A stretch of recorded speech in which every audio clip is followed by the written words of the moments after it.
안녕하세요. 음악 수업입니다. 우리 첫 음악 시간이네요. 잘 부탁드립니다. 자, 오늘 1차 시 음악이 힐링 음악이 되기 위해서 준비해야 될 준비물이 있어요. 한번 확인해 볼까요? 자, 먼저 선생님이 유튜브 2가지 영상을 먼저 감상하고 오라고 얘기했는데 감상하고 왔나요? 꼭 감상하고 와야 합니다. 그다음에 두 번째, 선생님이 PDF 파일로 올려놓은 게 있어요. 이 프린터물을 꼭 확인해 보고요. 이게 꼭 있어야 합니다. 네, 그리고 마지막으로 세 번째, 교과서 음악 1, 2가 모두 다 가지고 있어야 됩니다. 이렇게 세 가지 다 준비됐으면 이제 음악 수업을 들을 준비가 되어 있는 것 같아요.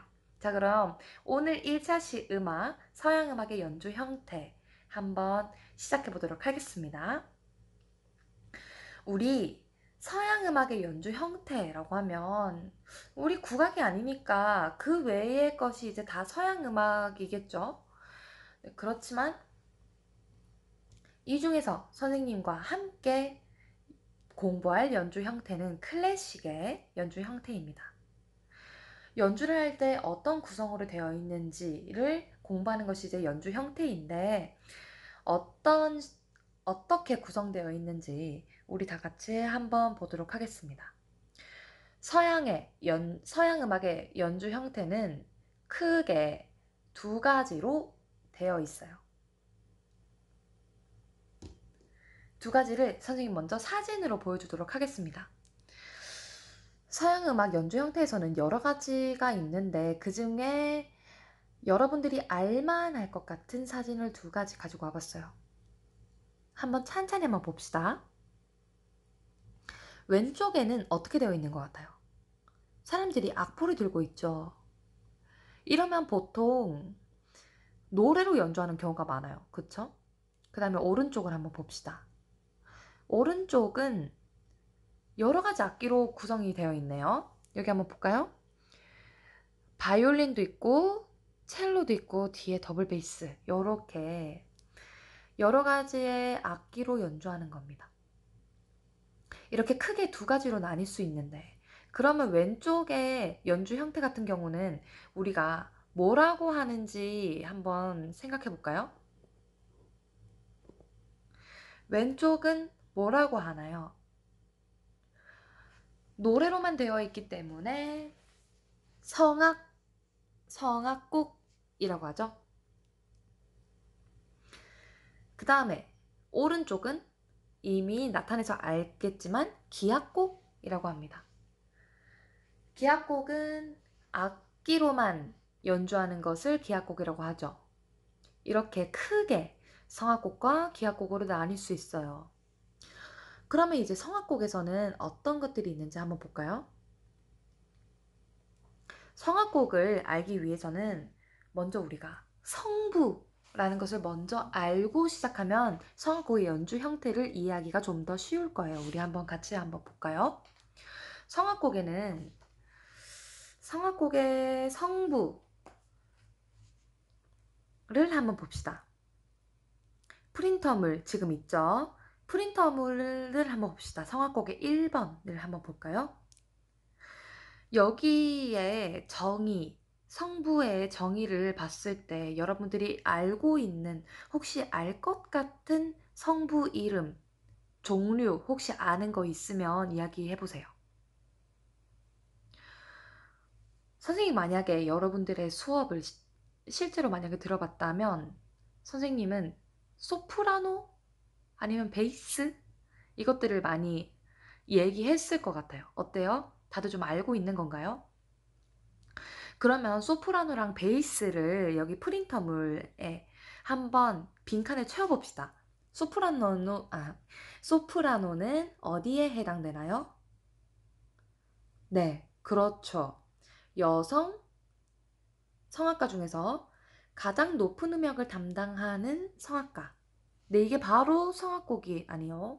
소프라노예요, 소프라노. 그러면 베이스 가봅시다. 베이스는 어디에 해당될까요?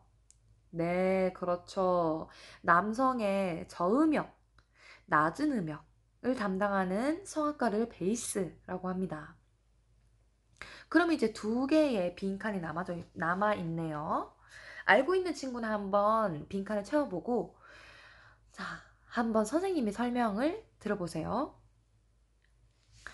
사실 성악곡의 성부는 좀 더 세분화해서 더 여러 가지의 성부가 있지만, 르네상스 시대 때부터 네 가지가 이제 대표적으로 성부가 나뉘어져 있기 때문에 이 네 가지를 우리가 같이 한번 배워보도록 할게요. 그럼 일단 우리가 소프라노와 베이스를 알았으니까 이제 두 가지 남은 거 한번 볼까요? 선생님이 띄워줄게요. 알토, 테너가 남았네요. 알토는 어디에, 여성, 남성 중에서 어디에 해당하는 걸까요? 맞아요. 알토예요. 그래서 여성에서 낮은 음역을 담당하는 것이 이제 알토입니다. 그럼 테너는 어떻게 되는 걸까요? 일단 남성이죠. 자, 이제 빈칸이 하나밖에 안 남았으니까. 남성의 고음역을 담당하는 것을 테너라고 합니다. 그래서 보통 테너는 파바로티, 이 성악가가 아주 유명하죠. 보통 이제 남성 음악가 하면은 테너 음악가가 굉장히 유명합니다. 이렇게 성부 네 가지를 이해를 해보았어요. 이 네 가지 성부를 이해하면 우리 연주 형태도 조금 더 이해하기 쉬우니까 그 다음으로 넘어가 볼까요? 그 다음에는 또 네 가지가 있죠. 성악곡의 연주 형태에는 네 가지가 있습니다. 일단 먼저 띄워줄게요. 앞에를 한번 볼까요? 연주 형태 몇 가지가 있는지 한번 이야기해 봅시다. 시작! 독창, 중창, 네, 맞아요. 이렇게 네 가지로 되어 있어요. 일단 또 여러분들, 이 연주 형태를 봅시다. 이 네 가지 중에서 여러분들이 가장 익숙하거나 잘 알고 있는 용어, 종류, 어떤 거 있나요? 네, 맞아요. 독창도 아마, 독창을 많이 알 것 같아요. 그다음에 합창도 많이 알 것 같아요. 보통 뭐 합창곡 혹은 뭐 합창단 이렇게 많이 들어봤죠? 자, 그러면 독창에 대해서 한번 배워봅시다. 독창은 외국어로 솔로라고 해요. 우리 여러분들 솔로 너무 잘 알죠? 솔로 어떤 거예요? 맞아요. 혼자라는 거예요. 그러면 우리 교과서를 한번 펴볼까요? 교과서 음악 1 페이지 12페이지 한번 펴봅시다. 여기에 사진들이 나와 있으니까 이 사진들이랑 같이 한번 보아요. 교과서 음악 1 페이지 12페이지 펴보세요. 자, 여기서 독창 한번 볼까요? 독창은 혼자 노래를 부르는 거죠. 하나의 가락을 노래하는 겁니다. 사진도 보면 혼자 서서 노래하는 것을 알 수가 있어요. 피아노 반주를 수반해서 한 연주자가, 한 성악가가 자신의 기량을, 자신의 재능을 뽐낼 수 있는 게 이제 독창이에요. 그럼 이제 합창으로 가봅시다. 합창은 내가 노래 너무 잘 불러 하면서 엄청 눈에 띄게 불러야 할까요? 그렇지 않습니다.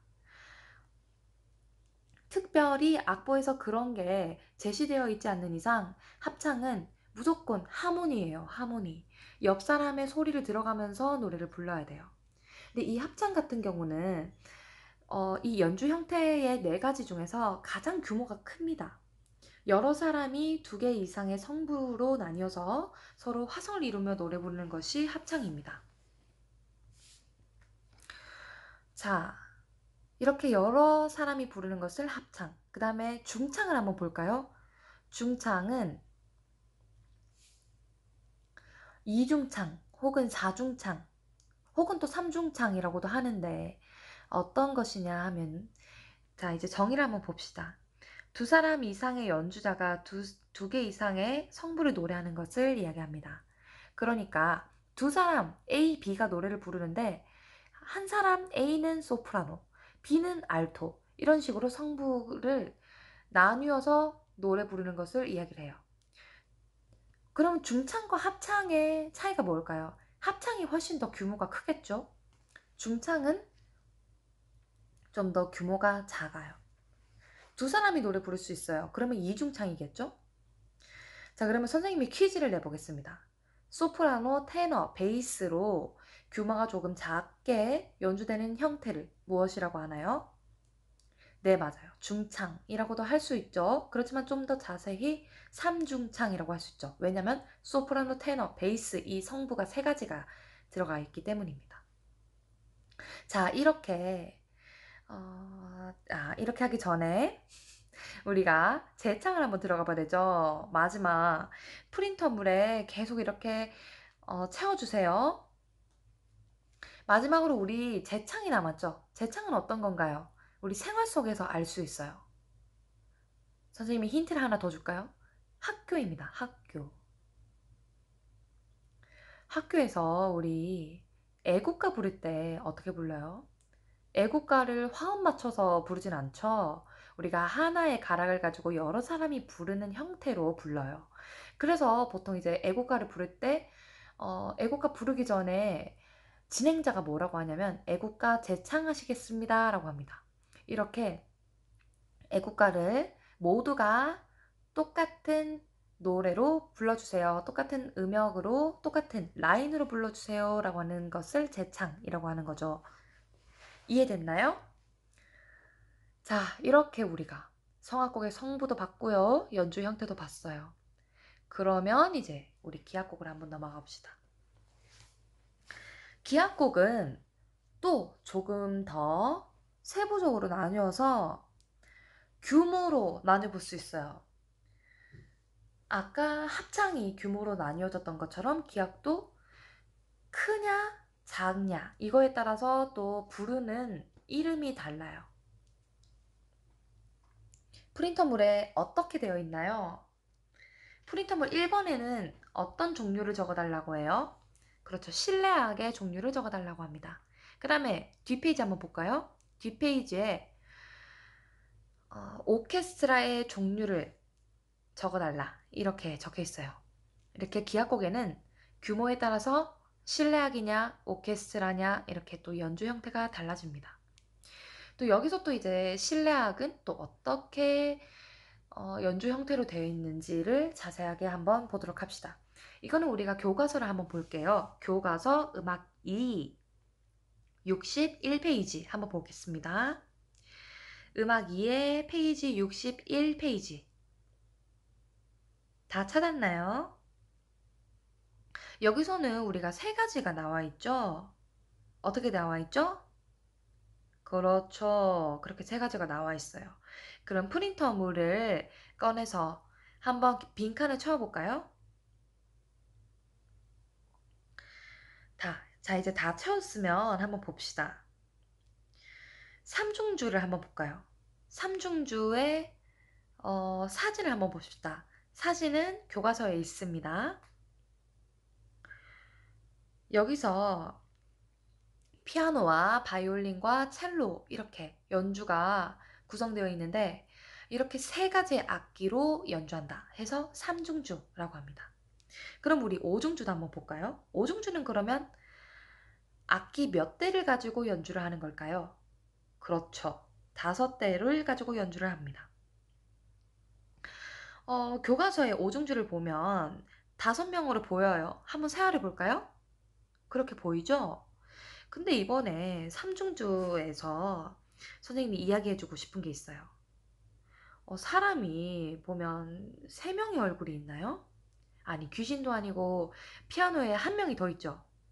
이거는 연주하는 사람이 아니에요. 우리말로 넘순이, 넘돌이라고도 해요. 무슨 뜻이냐. 피아노 연주자가 연주하면서 악보가 넘기기가 너무 벅찰 때가 있어요. 그럴 때 넘순이와 넘돌이를 사용해서 이렇게 악보를 넘기기도 해요. 그래서 넘돌이와 넘순이는 악기 연주하는 사람이 아니죠. 그래서 인원에 포함하지 않습니다. 그렇게 빼면은 3명이죠. 그래서 삼중주입니다. 그래서 피아노로 구성되어 있느냐에 따라서 피아노 삼중주, 현악기, 그러니까 줄로만 된 악기로만 연주되어 있느냐에 따라서 현악 삼중주라고 합니다. 사중주도 마찬가지죠. 오중주는 보니까 피아노 오중주밖에 없네요. 자, 이렇게 프린터 물에다가 채워주세요. 아까 다 채웠죠? 자, 그럼 우리 넘어가도록 하겠습니다. 삼중주, 사중주, 오중주. 본격적으로 넘어가기 전에 외국어를 한번 읽어보면 삼중주는 트리오라고 해요. 사중주는 쿼르텟, 오중주는 퀸텟이라고 합니다. 그럼 이제 우리 오케스트라로 넘어가겠습니다. 프린터 물도 넘겨주시고요. 자, 우리가 방금 사진으로 봤을 때 오른쪽 사진을 봤었죠. 왼쪽에는 성악곡이었고 오른쪽은 기악곡이었는데 이 기악곡에 해당하는 형태가 교향곡 형태입니다.